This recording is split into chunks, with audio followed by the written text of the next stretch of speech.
the Great Sphinx of Giza. This ancient sculpture is unsurpassed in its scale and ambition. Never before had anything like this been seen in Egypt. No colossal statue this size, this scale existed. Egyptian stonemasons cut the Sphinx from limestone bedrock more than 4,000 years ago, most likely to honor the great Pharaoh Khafre. Historians believe the human features of the Sphinx are a direct likeness of the pharaoh himself.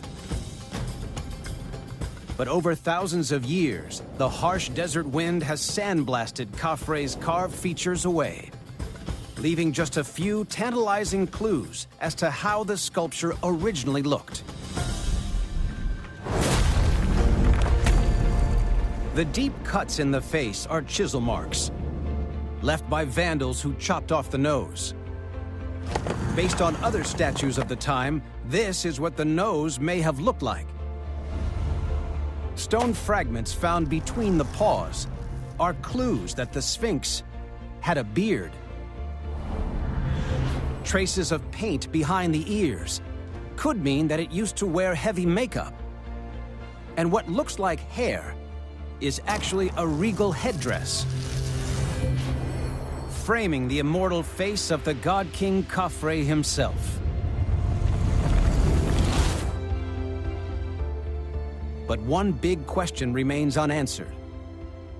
Why did Khafre put his face on the body of a lion? The ancient world had never seen an animal-human hybrid quite like it before. Usually, statues in ancient Egypt are comprising a human body with an animal head, so they're usually that way round, rather than in the case of the Sphinx, where we've got a lion's body with Khafre's human head on top. Egyptologist Lydia McKnight believes cats had special religious meaning to the Egyptians, and that perhaps Khafre put his head on a lion to impress his cat-mad people. Lydia looks for evidence of this cat obsession in tiny mummies like this, commonly unearthed in Egyptian digs. We've brought a mummified animal from Manchester Museum's collections because we believe it to be the mummy of a cat.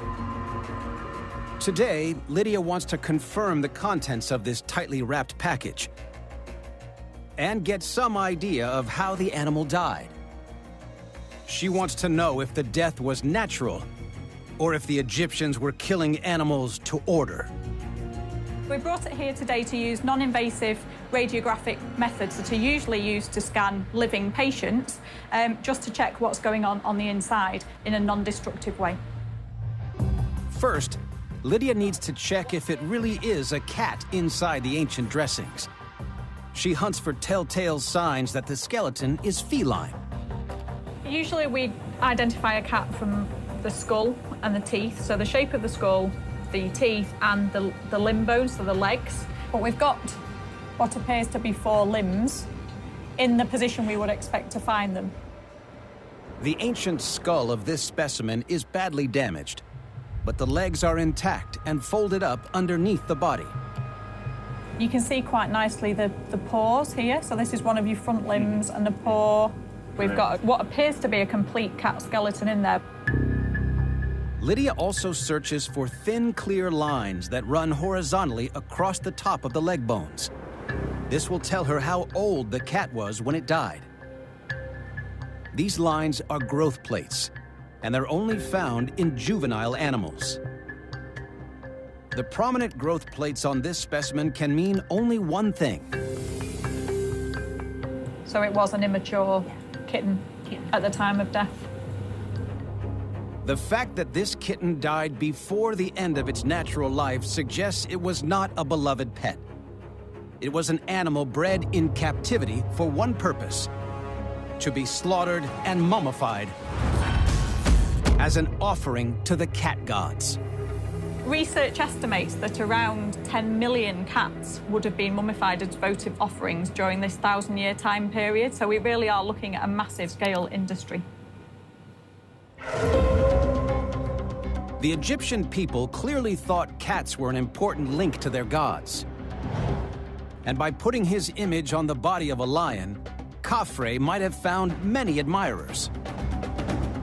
But Lydia thinks that the pharaoh's motivations stretched far beyond mere popularity. We believe that the pharaohs liked to imply that they were almost gods on earth, that they had the power of a god but in living human form. Did Khafre want to be seen as a god? Is that why he put his head on one of the animals his subjects considered most holy?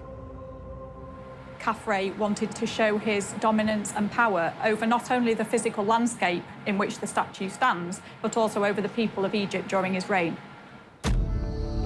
To impress his people, Khafre ordered the construction of the biggest statue in Egyptian history. But there was a problem. No animal carving this big had ever been attempted before.